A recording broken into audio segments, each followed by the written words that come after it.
Good afternoon. I want to welcome first our partners, our clients, and our friends. Thank you for attending the Blackpanda webinar today for public-private partnerships, especially in terms of these challenging times. We at Blackpanda wish you and your families the very best. We're very pleased today to have the United States Secret Service as our guests to engage in a discussion regarding public-private partnerships and how they can benefit your business. If you have any questions, please submit them through the Q&A function. You can find it in the Zoom panel below, and we'll try to answer those as time permits. First of all, a brief intro on Blackpanda. We're a cyber incident response and insurtech firm. We specialize in combating and responding to cyber threats across Asia Pacific. So what do we see? We see, as you may do in your business, cyber threats becoming more complex and certainly some nation state and perhaps complex criminal groups behind some of those cyber threats. Those criminal groups are better funded more than ever and more talented in attacking your business. So how do we protect ourselves? Especially, how does a private business economically and affordably secure its borders?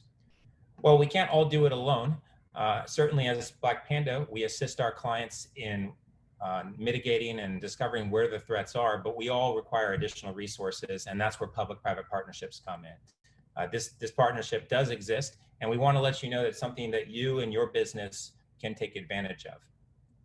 So public-private partnerships essentially team up to pool our resources across government, law enforcement, and private sector landscapes to combat those cyber threats and get your business back up and running. Bottom line, we know things are going to happen. It's not a matter of if, but it's a matter of when. So it behooves us all to get prepared, get educated on the subject, and reach out and contact us if necessary. To that, we have Trenson Akana as our special guest today. Trenson, good afternoon. Trenson is a special agent in the United States Secret Service. He's a member of their network intrusion team for cyber-enabled financial crime. And he is stationed right now in their Bangkok office, which is responsible for most of Asia Pacific. Additionally, we have Mark Whitley. Mark, good afternoon. Mark is the head of Blackpanda's cyber incident response. He's a former member of the Australian Federal Police in digital forensics, and he has over 20 years of private sector experience handling cyber threats and cyber intrusions. Myself, I'm Kevin McCaffrey. I'm the Vice President of Revenue for Blackpanda. I'm also one of the founding members of Blackpanda. But prior to that, I had 15 years in Special Forces as a Green Beret. And I've worked previously with the United States Secret Service in protective missions. We all know the Secret Service from their work protecting VIPs for the United States government, but most of us would be surprised to know they also have a cybersecurity purview and a cyber incident response capability. So Trenson, it might be helpful to give our viewers a brief history of the Secret Service and explain that cyber mission. Sure, thank you, Kevin, and the Blackpanda team. I appreciate this opportunity to be here today. And all of our viewers and participants that has been able to log on. Hopefully this conversation will help your businesses and help our economy and help everyone grow in this cyberspace. So like Kevin mentioned, a lot of people know us for our protection mission. What they don't know is that we have an investigative mission. In 1865, actually, the Secret Service was founded to basically combat counterfeit currency. At the time, a third of US currency was counterfeit. And so we were founded, and then in 1901, we began the protective mission to include protecting President of the United States, Vice President, and some of the leaders of the United States. Today, obviously, like Kevin mentioned, we're here to talk about our investigative mission.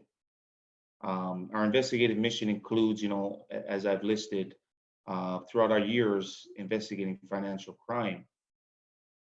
The Secret Service is mandated by Congress to carry out the integrated missions of protection and investigations. Our central role is to protect the nation's leaders, as well as the financial and critical infrastructure of the United States. As you can see there, with financial crime, you can't commit financial crime without including, electronic or cyber crime. And that's what we've learned throughout the years, from the basics of counterfeit all the way through to now what we see within the cryptocurrency exchange. And Trenton, as a member of the intrusion response team, and this is something that I'm just learning about in the last couple of years, how do you guys respond to cybercrime? What are some of the capabilities you bring to bear? Yeah, so like you mentioned, I'm part of the network intrusion response team. And you know, it's a bunch of cyber agents that are able to respond to some of these more trending cyber crime that's out there. Here's a list of these crimes that we'll see.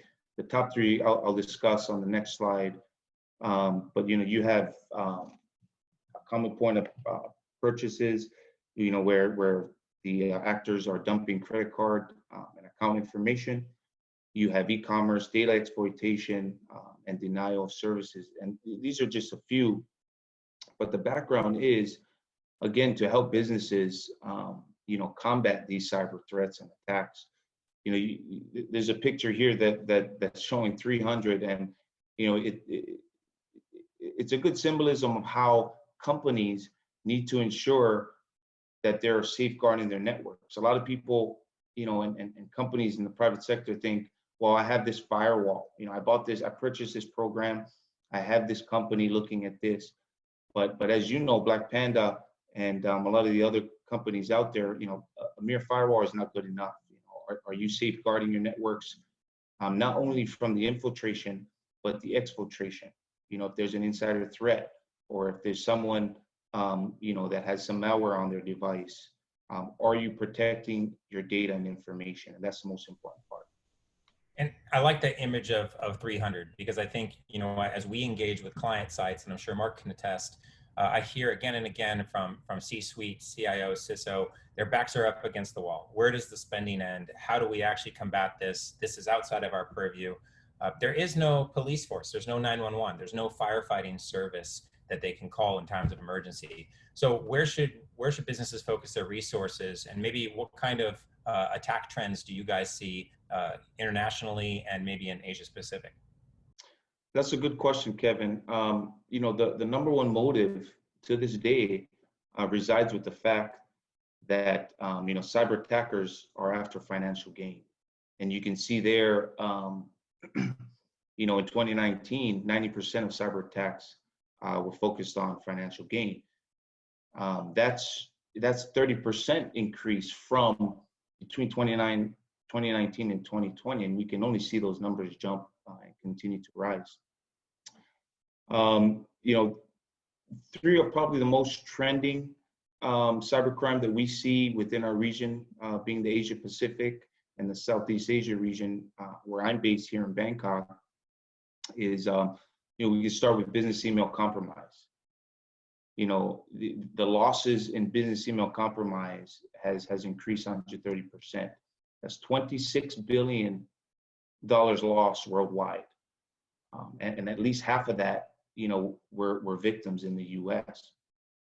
Ransomware is another one that you're going to hear a lot more, especially in 2020.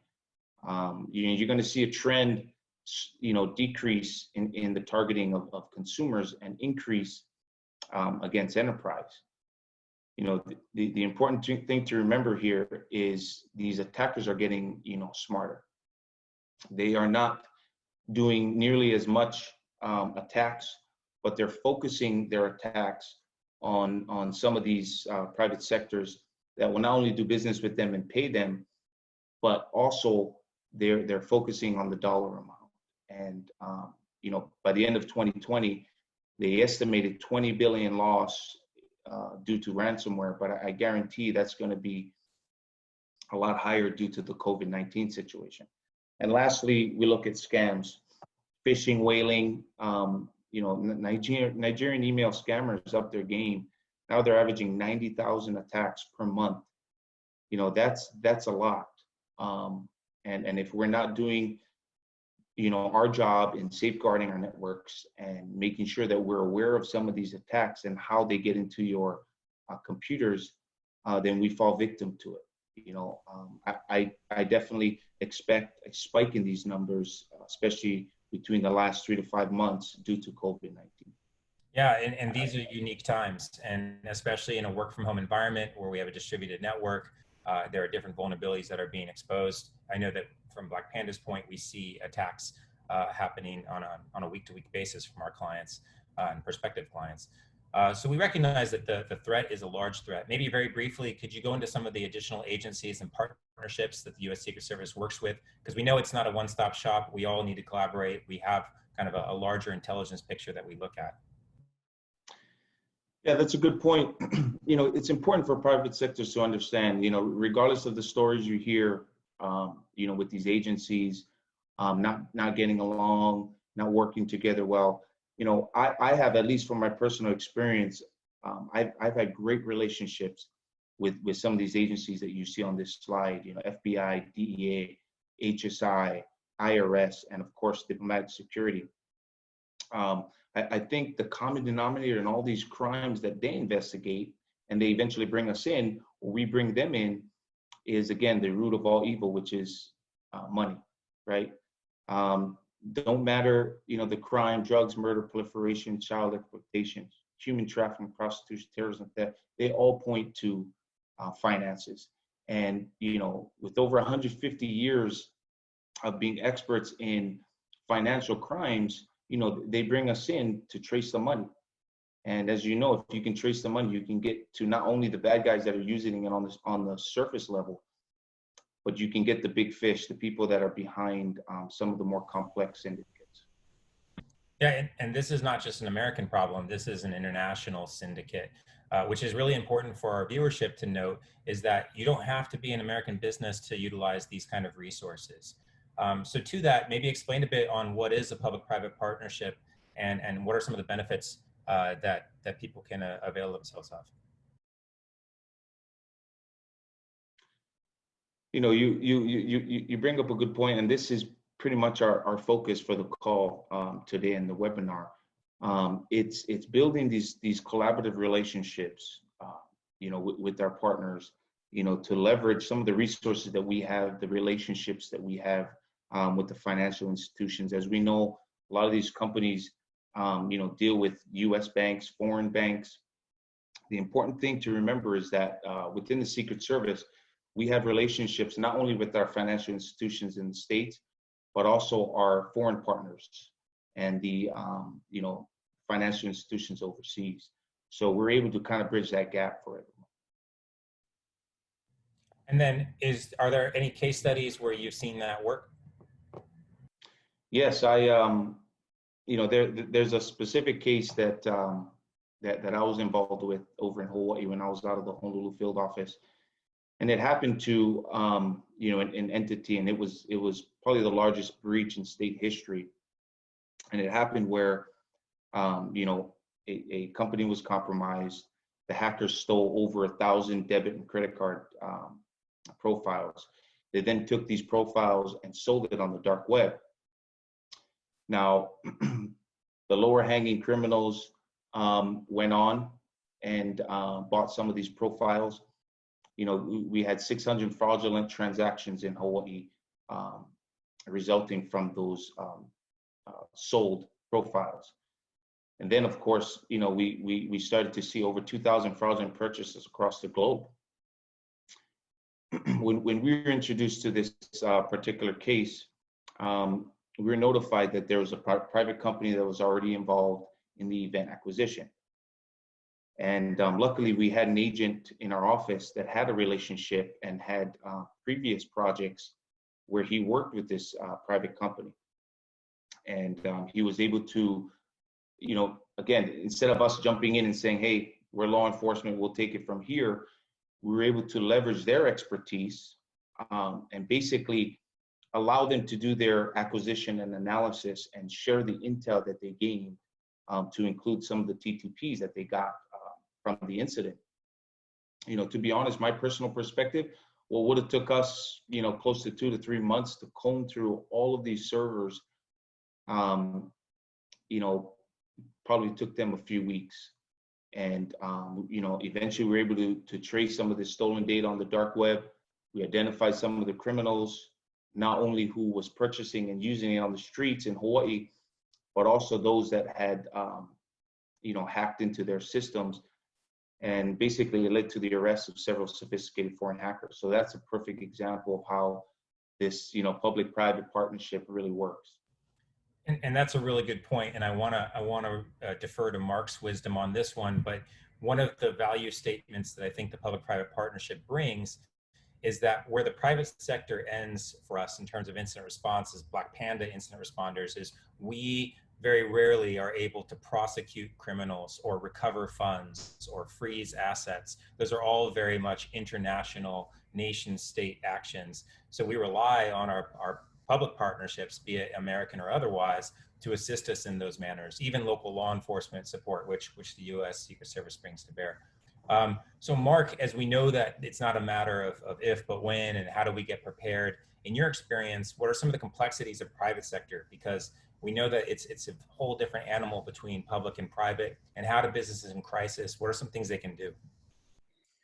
Yeah, thanks, Kevin. And interesting listening to Trenton talk about that case study there. It really highlights the importance of sharing skill sets across public and private organisations. So we know that a private entity may not have all the depth of knowledge or skill sets in order to be able to fully address or investigate any incident that may have impacted them. So by being able to leverage a partnership or a relationship with others that do have those kinds of skills or capabilities is really a force multiplier to getting a good result. That becomes even more important when you consider the point of view of how long it actually takes to identify that you've already got an incident occurring. Somebody who, in the case of the Hawaii example, it could be sophisticated enterprise that's been trying to breach your organisation for a while. In fact, they may have been there for a long time already. You've lost a significant amount of time. So you don't want to be losing any more time by trying to trace down some people that you can work with in order to resolve this. So it is important to realise that there are already existing partners out there for you, for everybody, whether they're government, whether they're private, whether they're third-party contractors, or even like-minded organisations. It's important to get your public-private partnerships resolved, get them sorted and agreed to, and get familiar with who's there and what they do, what their capabilities are. And you can hear already from Trenton's talk so far that the Secret Service is there to help everybody, and we really should be focusing on what they can provide us. Right, and we know that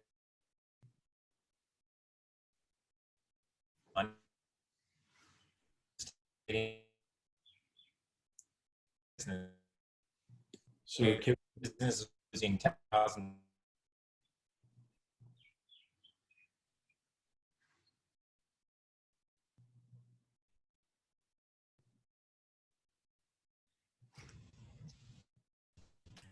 Apologies here. I think I dropped. So, technologies work from home. So it's the thing that we're all dealing with, and then Zoom. yeah. And I'm sure, actually, Kevin, you're multitasking at the moment, so you're being... there's a statistic.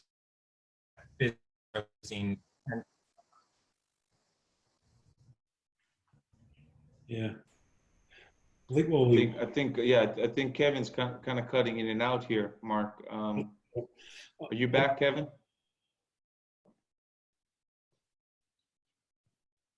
If he's reconnecting there, I might also offer Trenton that... yeah, can you guys hear me? I turned off... Yeah, that's all right, Kevin. Looks like you might be having a few connection issues.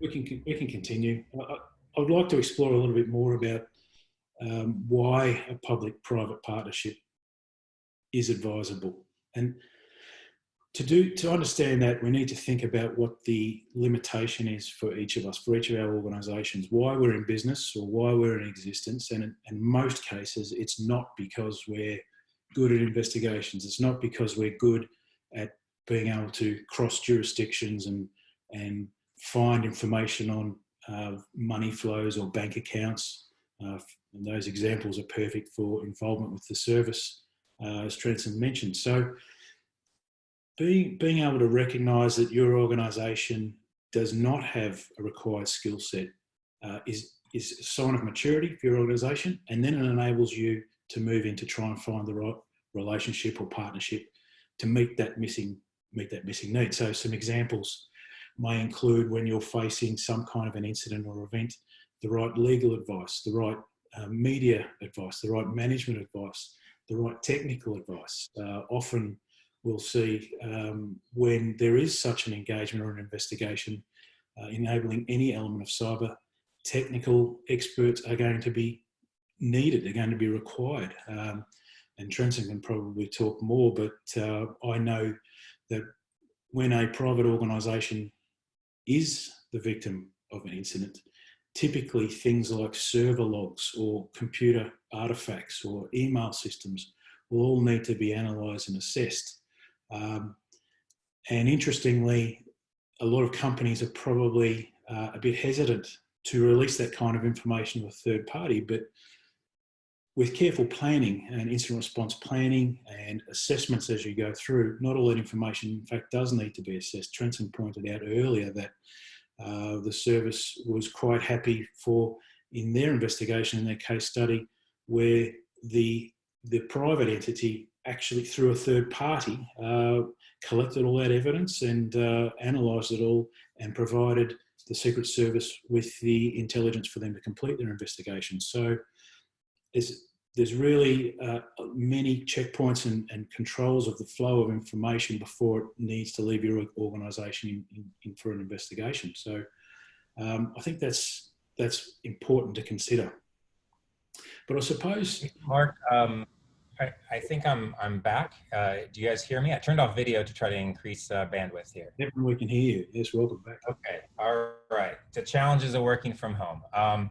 So yeah, thank you for that, Mark. I think one of the challenges, as you mentioned, Mark, is how do we reach out?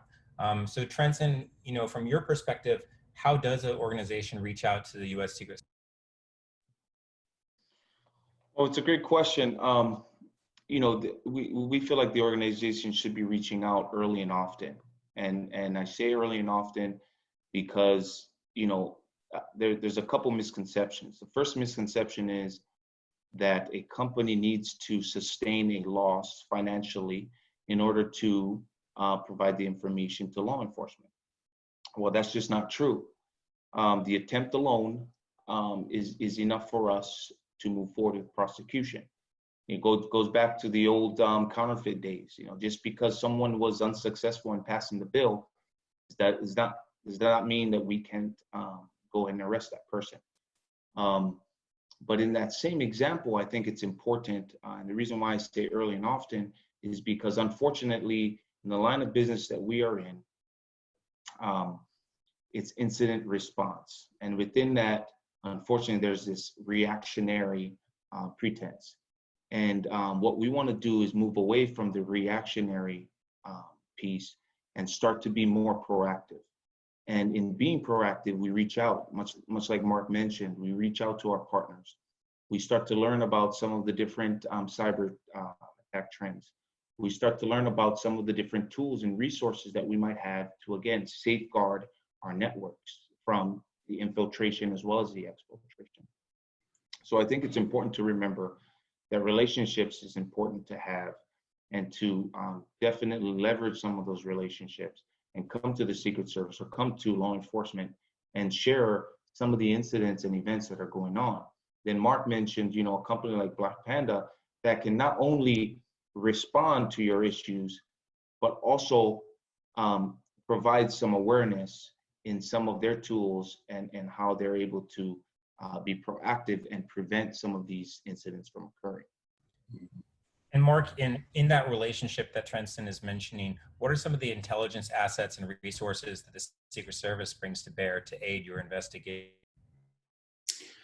Yeah, that's interesting. And there's so much reach that an organisation like the Secret Service has with capabilities and intelligence. Most of that stems from organisations like that, well-established, very highly regarded organisations like the service really are experts at managing their own intelligence, collecting their own intelligence, and they do that in quite a number of different ways.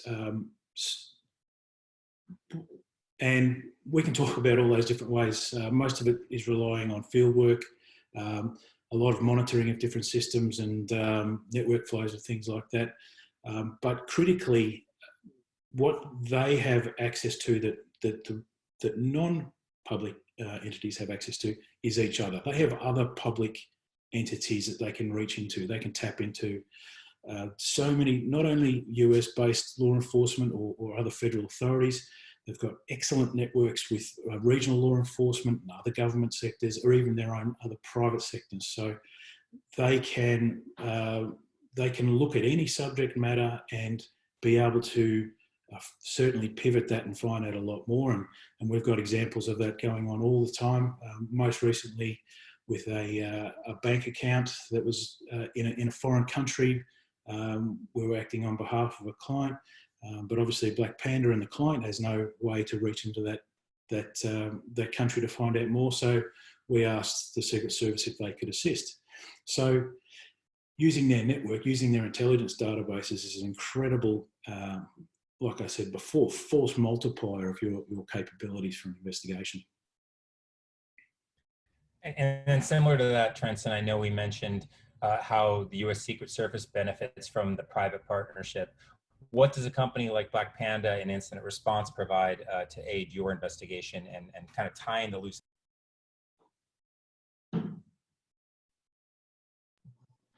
Yeah, you know, like I mentioned earlier, you know, it's pivotal for this collaboration, these public-private partnerships to work, because we gain intel.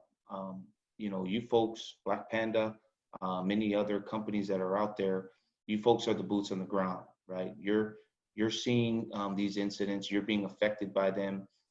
If you're an incident response company, then you're dealing with these acquisitions and these analyses on a daily basis. And where we come into play is that we take every bit of intel and start to piece it together, and we take all these, you know, millions of puzzles, if you will, and start to build this greater picture. And what's important to remember is that, you know, in the Secret Service, we have this program called, you know, Field Intelligence Intake. And a lot of companies will think, yeah, but I didn't sustain a loss, or yeah, but it was small, it wasn't important, so I'm not going to report, I'm not going to share this information. What you don't realize is that even though you didn't sustain a loss, a company down the road, whether it be a small business or a larger business, is sustaining a loss, and it's impacting the economy. Again, it's impacting the United States financial infrastructure. And so by piecing these little bits of leads and intel, we're able to get towards the larger syndicates, the foreign hackers, the more sophisticated attackers. And by doing so, we're able to help, you know, the economy as a whole, but also provide that side of the picture that a lot of the private sectors aren't seeing. And that's where I think that's where the relationships become, you know, extremely dynamic. Right, and you know, I think that when we're looking at that larger intelligence picture, that was something that really helped Blackpanda on a specific case study. And I'm going to try to get through this. Hopefully my connection doesn't drop. So Mark, you may need to assist on this. But we had a case a few years back where we worked with the U.S. Secret Service quite closely.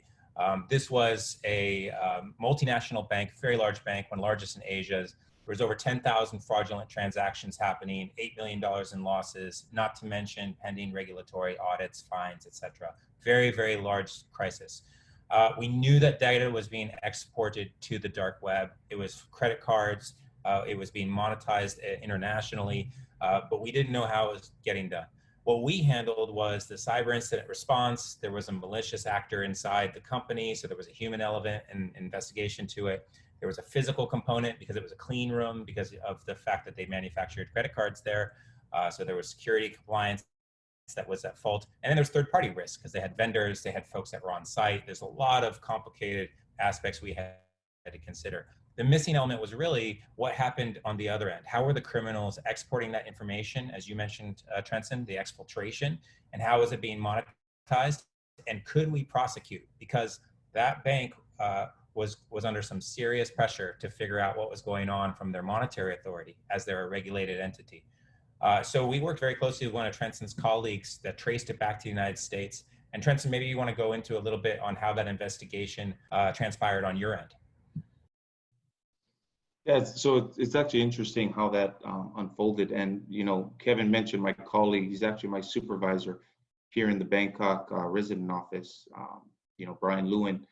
And that relationship, as you can see just from this image, we were then able to take it, much like the Hawaii case, take it further and again, rally intel and get information to see the overall picture, as well as the more complex malicious actors, and start to take them down and, find all those responsible parties and basically build a web and eventually go after the people that are actually, affecting some of these crimes.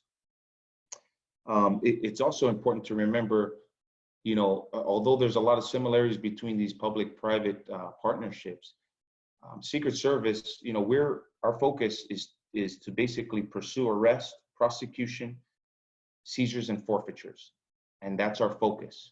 So a lot of time with the private sector, as they mitigate certain vulnerabilities and take care of certain incidents, our focus is again, to arrest, to prosecute, to seize, and to forfeit any of those assets that were ill-gained by criminal activity. With that being said, there's the recovery piece in that. We have the ability, again, to leverage our relationships with the financial institutions, both in the United States as well as our foreign partners. And we're able to create kill chains, freeze the funds that may have already left your company, and return it back. So have that financial recovery. And that's really where we make companies whole. And we want to make sure that we're stopping these sophisticated hackers, from getting paid or that financial gain, which they're after.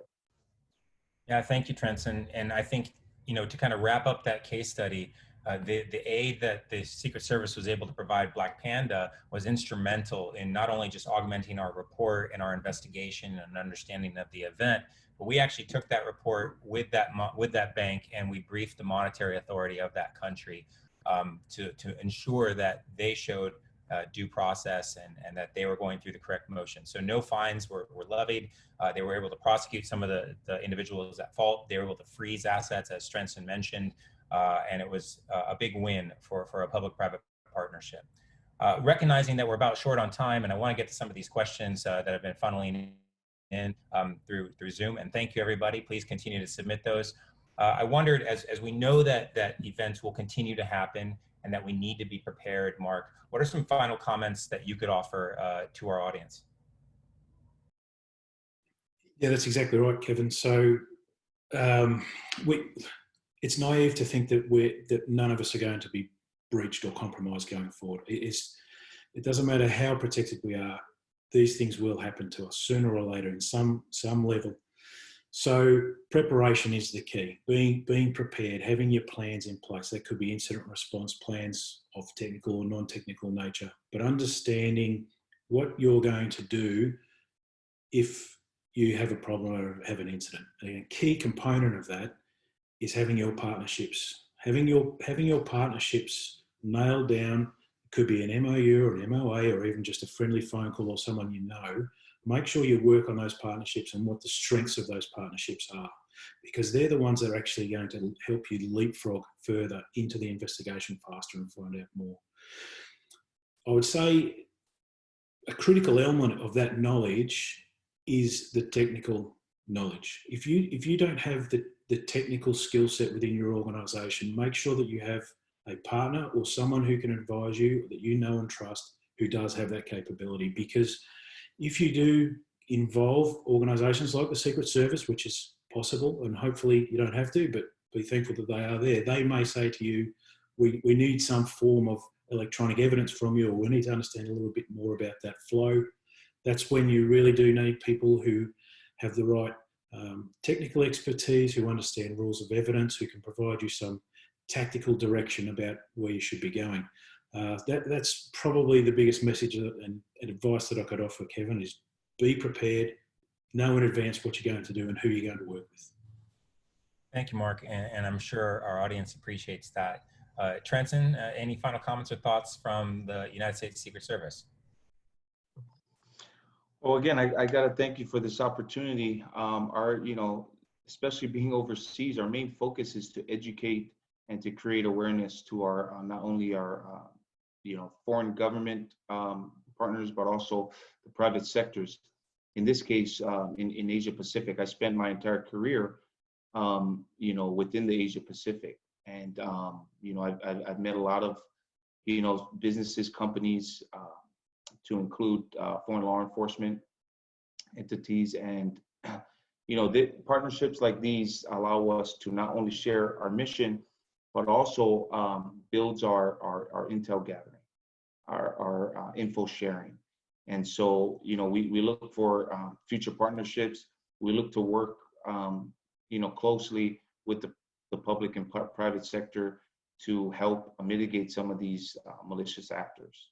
And part of that is, again, working with Blackpanda. And I appreciate this opportunity to be in the webinar. Thank you, Trenton. And I do want to let everybody know there are some great questions coming in. We do have time for 4 or 5 questions at the end of this, but I recognize that we're about over on time for the majority of the website. So if people need to log off, we do thank you for your participation and your time. Please do be sure to check us out at our website, www.blackpanda.com. We do routine webinars, content pushes, and intel updates to our friends and our clients, as well as please hit up the U.S. Secret Service. His contact information is below. If you have a crisis, as Mark mentioned, please do route it through either Trenton directly or through Blackpanda or in collaboration, a public-private partnership. So we thank you if you need to log off. We do have some questions coming up though, so I do want to make sure we move on to that. I have a great question here that was nominated over chat, and I think this is something we had discussed before, Trenton and Mark, so it's very relevant, and that is, when you do seek assistance, how do you determine where do you go? Do you go to the Secret Service? Do you go to FBI? Do you go to local authorities? Where does the line begin and where does it end? Yeah, I think it's a great question. It's a loaded question because I can sit here and talk about it all day. But in terms of being clear and succinct, I think you can reach out to your local law enforcement. You can reach out to Secret Service or the FBI. Again, we have task forces, specifically the Cyber Fraud Task Force. Back at headquarters, we have one in our Honolulu field office that covers the Asia Pacific. It's important to remember that we have law enforcement that are sitting on that task force. We do regular business with the FBI. Again, if I could give an example specific to some of the COVID-19 scams that are going on, we're working hand in hand with the FBI. Again, their focus being on terrorism and the cyber threats, and our focus being on the finances. And again, them leveraging our experience and our relationships in the financial crime arena, where they'll go over and look to take down a server and to take down some of these terrorists, and we might be working on the financial piece of it, countering terrorism financing. There's a lot of opportunities that we work together, and I think as we perpetuate this whole of government effort, I think we'll be more successful. And in doing so, the private sector is very important, and I hope everybody realizes by our call today how important each company is in allowing us to go after some of these sophisticated hackers. Thank you for that, Trenton. And combining a couple questions here, there are a few questions regarding how do we actually engage public-private partnerships in APAC through Blackpanda, especially for local threat actors. Can we identify those threat actors? How does it actually work. So Mark, let's go through an incident response scenario. Let's say you're in any country in APAC. It doesn't matter whether it's Singapore, Hong Kong, Philippines, Malaysia, wherever Blackpanda's at. And somebody says, I've got a crisis and we may need external partnership on this. How does that work? And what's the process? Yeah, it's a very good question and it's relevant. So I'll first of all reiterate that you're always going to be in front if you've pre-planned for this sort of thing, if you've considered it, if your incident response planning is up to speed, if you've worked on your partnerships and your relationships ahead of time and regularly, then you will know more about where to turn to when an incident does occur. However, find companies or entities or individuals that you feel are already well connected to all these networks, right? So Blackpanda is one. Trenton sitting here, if you talk to Trenton, he'll be able to establish a relationship with your organisation immediately. So understanding who you can put you in touch with the right people for the right circumstances is critical. But I go back to the first point. If you've planned, if you've thought about this, if you've assessed it in advance, you already understand who the right partner is and how to approach them. Now, the most obvious example I can think of is if you're being the victim of a crime locally and you understand a little bit how your local laws work, you would know that you're to contact your local law enforcement. If you feel that you've been breached and you've lost data, then your country or your region will have data privacy rules and regulations and reporting guidelines for that. So knowing that. If you've been the victim of any kind of attempted compromise of some of your funds, you may fall into the remit of people like the Secret Service. So having all those people ready to go, understanding in advance what the different elements of an offence are or elements of your incident are, can point you in the right direction of who you should be talking to. Yeah, and again, you don't have to be an American company. This is I think a lot of Asian businesses are unaware that this asset exists. There are certain preconditions and better case scenarios that the U.S. Secret Service will participate in. But ultimately, as Mark said, it would be that your incident response specialist would better understand that and help you coordinate that. A couple other questions here. This back to Trenton. Some folks are specifically interested in asset recovery. So we know that in business, it's a big deal when you lose any type of money. So any money back is a win, especially in a situation where you may not even know that option exists. How does that work? What does that typically look like? Well, it's a great process, and we do it quite a bit. And the main thing that goes back to leveraging our relationships. We have relationships with financial institutions, foreign governments and financial institutions, to where, again, with the time sensitivity of things, we're able to not only track the transaction, but to freeze the funds. A lot of times these criminals will send it overseas, will send it to the US, will hit a couple of different institutions, will send it via some of the money service businesses. And we're able to track that wire transaction and freeze it if we catch it in enough time, which is, again, another reason why we should be in constant contact. If we can catch that in enough time, we can freeze it and have it come back. And a lot of that is done administratively. You don't have to wait until months go by or a year to where federal investigation is cleared, and we have a finished product. That can happen, instantaneously, as long as we leverage the relationship and we have the evidence needed to show that that was a fraudulent transaction. We can recall and recover those funds for you. A lot of people, another big question will come up and say, yeah, but that's basically from the US going out to overseas to recover funds back to the US victim. Well, that's not true as well. We also have the reverse kill chain process where, again, we leverage our relationships with foreign financial institutions and governments to basically take the money that originated from overseas to the US And as long as it's a US-based company or financial institution, we can initiate that kill chain and again, freeze the funds and return it back to the victim.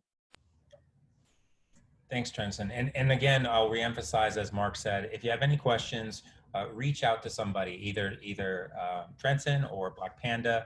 We do have on our website free consultations. So if you check out our website, www.blackpanda.com, you can schedule a call with one of our incident responders like Mark and his team. So if you have any questions, please let us know. We're happy to direct you to the right place. I'm going to combine a couple more questions here and then wrap it up. We had, Mark, for you, some technical questions. One of our responders asked about threat actor groups and TTPs, TTP mapping. How do you actually know that it's what it is? And how do you actually know that this may be a nation state versus some crime of opportunity? And then kind of a second part to that question is cloud security. What's the difference between cloud security and on-premises security? And how does this work in terms of incident response and protecting your business? Yeah, two very good questions. So quite often, I will say pretty much guaranteed that if you have been a victim of an incident, you're not going to know whether it's a nation state, and that usually is an organised arm of the government that's trying to infiltrate you. That could be for many reasons. You're not going to know that without involving some partners and some technical, high-end technical skills and some other people who can provide enough intelligence. And the reason for that is that unless you're able to analyse the attack vectors or the payloads that they're utilising or any other kind of artefact that may be associated with that attack, it may just seem it could have been anybody. So careful analysis of all those sorts of things is the only way that you'll be able to identify a nation-state actor, as opposed to, we can't confuse nation-state actors with organised crime groups from another nation, right? So two separate things. The second question, do we feel that we're in a place where cloud platforms are secure? Yeah, I do. It's interesting when companies engage with cloud providers for some of their services. There's pluses and minuses in both. So, for example, it's an advantage for an organisation to outsource some of their workflow to cloud providers because the cloud provider may be much better at managing their systems. That's their business than what the private entity is. That's an example. A negative is that you're actually handing over responsibility for that security to somebody else, right? And they may be well known and regarded, but often some big players have a lot of problems. One of the pluses about pushing out some or all of your services to cloud providers is you may be dispersing elements of your workload to different types of cloud service providers. So you may use one cloud provider for your storage. You may use another cloud provider for your communication, such as email, and another one for chat. And if you take the point of view that if one of those services gets breached, the other ones probably are not breached, right? So siloing out those sorts of things can be seen as an advantage. The one thing that I'll point out is read your terms and conditions very carefully when it comes to cloud providers. There are some very good cloud providers, but a lot of them will have a limit about where their responsibility lies for protecting that environment. Again, if you have the right partners and you're listening to the right advice, you can get some guidance on where to move according to your unique requirements. Thank you, Mark. And I think we have time for one more question. So I apologize for all the questions we didn't get to today. Please feel free to send it to our email, hello@blackpanda.com, or mine personally, kevin@blackpanda.com, as well as Trenson and the United States Secret Service. Again, we are available resources. We are here to help. Come check out our website. You can schedule a call with a consultant to go over your specific concerns. But the final question, I think, which wraps it up nicely and kind of gives everybody a warm fuzzy on how we can engage public-private partnerships in the future is, what do you say, Trenson, to consent and protection of data when it comes to a private organization? A lot of private organizations have some fear about letting a government entity look at their internal processes, and maybe they're hesitant to reach out for that fact. how would you respond to that? Well, that's a good question, Kevin. You know, it's important, you know, to remember that, you know, contrary to a lot of people thinking us being the big bad law enforcement, we're going to come in, we're going to rip out your servers and never talk to you again. You know, that's not true. The way our network intrusion team works is, for example, if I go, you know, to an incident, I'll basically talk to the manager ahead of time. I'll talk to someone that can provide consent to their service, back of the house server, and basically, you know, have them sign off on consent to image their servers or to get on their networks. The other avenue, again, through my experience, has been through, you know, private partnerships where, you know, a company like Blackpanda is already working the incident. They've already gained the acquisition. They're now analyzing the information, and we come in. Again, we come in from a perspective of wanting to assist and wanting to see the overall picture and provide link analysis to some of the other cases that we're working. And so, you know, it's important to understand that we get consent. We work with these companies. As long as your company who's been compromised is comfortable with Blackpanda sharing it with the service or sharing it directly from that company over to us after Blackpanda has packaged it and has given it back. Those are all opportunities to where we can become involved specifically with the actual the acquisition and looking at some of these malware families and try to identify again the link analysis and the bigger picture. So you know, absolutely, we are open to working with the companies and definitely see a mutual benefit in both of our entities. Thank you, Trenson. That's about all the time we have today. So I want to thank all of our partners, our clients, and our friends for attending, especially in these challenging times. So again, Blackpanda and the Secret Service, speaking on behalf of Trenson, we wish you the very best of health and safety over these challenging times. Please do feel free to engage us at the aforementioned websites and or email addresses. We will answer questions as well that we didn't address. So if there was something that you'd like us to address personally, please let us know. Otherwise, thank you so much. Have a great day, and please stay tuned for more webinars and more content as we continue to raise awareness and help our partners and friends. Thank you to our panelists, and thank you to our participants. Cheers, and thank you. Take care. Bye-bye. All the best.